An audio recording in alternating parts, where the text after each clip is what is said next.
Teve uma época em que assistir desenho no Cartoon Network era simples. Você ligava a TV, via um episódio aleatório, dava risada e seguia em frente. Até que começou o Mistério da Semana, dentro do programa Outra Semana no Cartoon. Aí as coisas mudaram um pouquinho, porque o Mistério da Semana não mostrava só curiosidade. Mostrava padrões, coisas que pareciam escondidas, pegava algum detalhe pequeno e tratava como se aquilo fosse algo maior. E depois que você assistia, você nunca mais via aquela cena do mesmo jeito. No início, parecia leve. Pegava um detalhe estranho de algum desenho e explorava aquilo. Mas o jeito que ele era apresentado fazia diferença. Não era tipo, olha que legal. Era mais um, por que isso aparece tantas vezes? Era a forma de falar, a trilha, a edição. Não era nada de terror, mas também não era neutro. Era uma sensação de que tinha algo que você não estava percebendo. E aí veio o primeiro grande exemplo que muita gente lembra até hoje. O famoso número 41.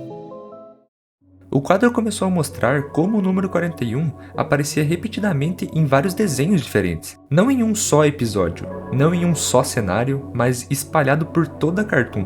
Placas de carro, camisetas, números de casas, fundos das cenas, relógios marcando o horário. E não era só em um desenho. Aparecia em Hora de Aventura, O Incrível Mundo de Gumball, Apenas um Show, Urso Sem Curso, Clarencio. Depois que o quadro mostrou isso, acabou. Você começava a procurar o número 41 em todo episódio. E pior, muitas vezes ele realmente estava lá. Podia ser coincidência, podia ser um número aleatório usado em storyboard, mas quando você vê repetido o suficiente, começa a parecer proposital. E o quadro nunca dizia se era isso ou não. Aí vem outro ponto, o Gilben. Gilben já era estranho por natureza. Ele fica parado, não fala nada, aparece em vários momentos só observando naquela mesma posição, mas o quadro começou a observar coisas específicas nele. Momentos que objetos se mexem perto dele, cenas em que ele está presente em eventos importantes mas nunca reage como os demais. E outro detalhe estranho, dentro do desenho já foi mostrado que ele se comunica por telepatia. O próprio universo do desenho permite que ele é diferente. E o Mistério da Semana pegou isso e ampliou. Tipo, será que ele não é um personagem normal? O que ele esconde? Quando você começa a reparar, Gilben parece sempre estar no lugar certo na hora certa e ninguém estranha. Isso deixa a situação mais esquisita ainda. Agora mudando um pouco o foco, o amiguinho virou outro ponto forte. Tipo, o amiguinho foi um episódio de Clarencio, literalmente um só. Mas o quadro começou a mostrar várias situações e misturando o amiguinho com outros desenhos. E no final da Outra Semana no Cartoon, o amiguinho era parte do programa. Não era só um figurante, era quase como se ele estivesse acompanhando os eventos principais agora. E o Mistério da Semana sabia explorar isso muito bem. Outra coisa que esse quadro fazia era sugerir conexões entre desenhos diferentes. Elementos parecidos, objetos iguais. Ele mostrava como certos detalhes visuais apareciam em produções distintas, como se houvesse um universo compartilhado escondido. Claro, racionalmente a gente sabe que muitos estúdios reutilizam desenhos. Designers trabalham em projetos diferentes, referências internas acontecem. Mas quando você apresenta isso como padrão oculto, a mente vai longe. E aí começa a teoria de multiverso, de universo expandido, de mensagens escondidas. Isso tudo dentro de desenhos que, à primeira vista, era só comédia. Alguns episódios específicos passaram a ser vistos de forma diferente depois do quadro.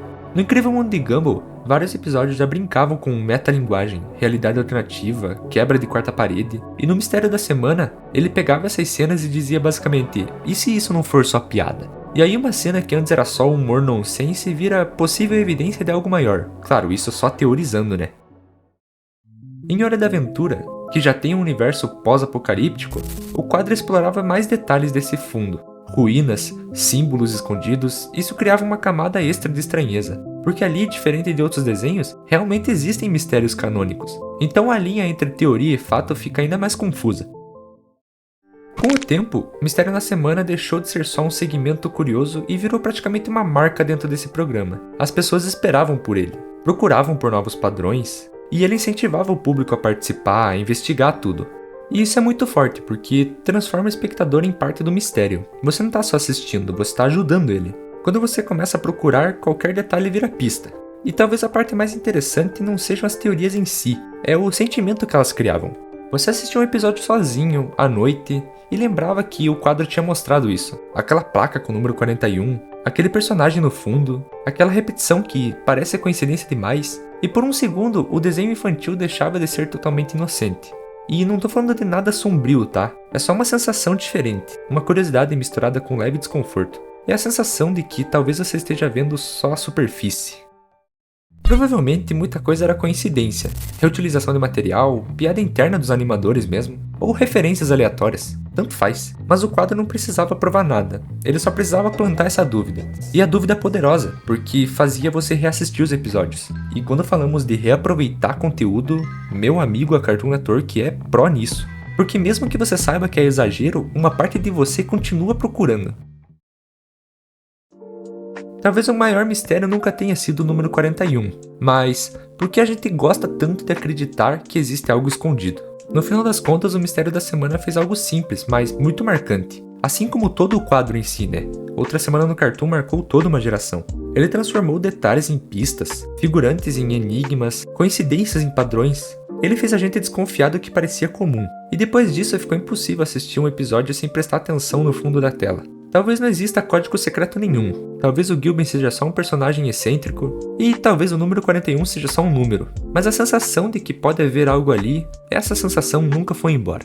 E talvez seja por isso que o Mistério na Semana seja tão lembrado até hoje, porque ele não entregava respostas, ele entregava dúvida, e às vezes a dúvida é muito mais interessante do que qualquer explicação. Muito obrigado para quem assistiu até aqui, e tchau!